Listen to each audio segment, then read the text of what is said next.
Quloq pardasi teshilgan, o'shani tiklasa bo'ladimi? Albatta tiklasa bo'ladi. Hozirda meditsinamiz juda ham rivojlanib ketmoqda. Buni tiklash amaliyoti tempanoplastika jarrohlik amaliyoti deb aytiladi. Bunda biomaterial, ya'ni nog'ora pardani teshiga qo'yiladigan material bemorni o'zini muskulidan fassia olinadi. O'sha fassia jarrohlik yo'li bilan nog'ora parda teshik joyiga qo'yiladi.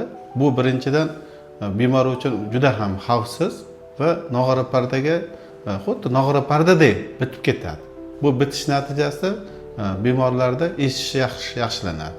Bu eshitish yaxshilandimi?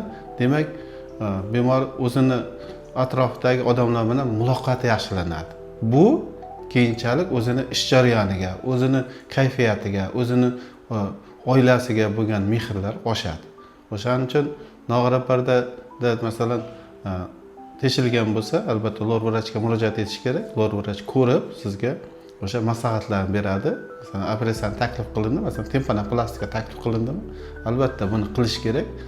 O'z vaqtida qilinsa, bu ertaga masalan eshitishi pasayib ketishiga olib kelmaydi.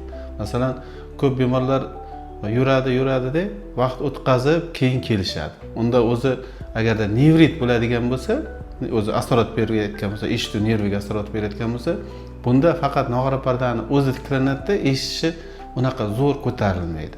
O'shaning uchun vaqtida murojaat etish kerak. Hozirda meditsinamiz juda ham yaxshi yo'lga qo'yilgan, davlat tomonidan ta'minotlari yaxshi. O'shaning uchun vaqtida murojaat qilgan bemorlar natijasi ham shunga yarasha yaxshi bo'ladi. Nog'ora pardani tiklangandan keyin bu yerda o'z-o'zidan quloqda yillab yiring oqishlari oldi olinadi. Quloqda yiring kelishi to'xtaydi. Bu o'z asl sababi, masalan, siz cho'mildingiz, nog'ora pardani teshik, cho'milganingizda suv kiradi-da, o'sha yiringlab chiqadi. Albatta buni oldi olinadi. Buni ham endi quloqda doim yiring oqishi ham bemor uchun noxush narsa.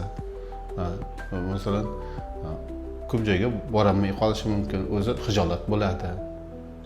O'zini pardasi bo'ladimi, quloq pardasi? Albatta, nog'ora pardani tiklaganda, masalan, biz o'sha biomaterial deymiz. Biomaterial bemorda o'zidan olinadi, ya'ni muskulini fassiyasidan olinib turib qo'yiladi. Xuddi nog'ora pardani o'ziga o'xshab tushadi. Xuddi nog'ora pardani o'ziga o'xshab turib bitib ketadi. Bu 100% bitib ketadi. 100% bitdimi, demak, bemorda eshitishi ham juda ham yaxshilanadi. O'zi bemor sezadi, o'sha komfortni sezadi. Sirazi aytadi, yo'q, men eshitmayman. Даже bir xil vaqtda masalan tempanoplastika qilamiz. Qilinganda o'sha tamponlar turganda ham 3-4-kunda bemor aytadi, yo'q, men deydi boshqacha eshityapman dedi. Bu masalan tamponlarni ichki tamponlar masalan 20-21 kundan olinganda umuman natija umuman boshqacha bo'ladi. Ular o'zlari o'zining hissiyotlari bilan tasavvur qilib beradi-da, masalan eshitish boshqacha bo'ldi. Doktor rahmat deb aytadi. Albatta. Ha, biz tempanoplastika ancha yillar bilan shug'ullanib kelamiz. Natijalarimiz yaxshi. Nog'ora parda masalan qo'yganlar hammasi 100% bitib ketgan. Bitmay qolgani bo'lmadi. Bitta bo'lgan, masalan, unda ham yiringlagan, unda bemorimiz o'zi e'tiborsiz bo'ldi-da, quloq yiringnatdi, lekin o'shanda ham qarangda, endi Xudoning bergan anisi tomchilar qo'ydik, nog'ora parda 100% bitib ketdi. Keyin o'sha eng qizig'i, o'sha bemorimiz tempanoplastika qilindi, undan keyin 2 yil o'tgandan keyin o'zini ukasini ham qildirib ketdi. Demak, natija yaxshi bo'lsa, o'zini ukasini qildirib ketmaydi-ku. Agar sizlarda ham mana shunaqa nog'ora pardani teshigi yoki quloqni oqishi bilan muammolar bo'ladigan bo'lsa, pastdagi telefon raqamlariga telefon qilishlaringiz mumkin. Biz sizga o'zimizda 25 yil stajimizdan kelib chiqqan holda sizga malakali yordam beramiz.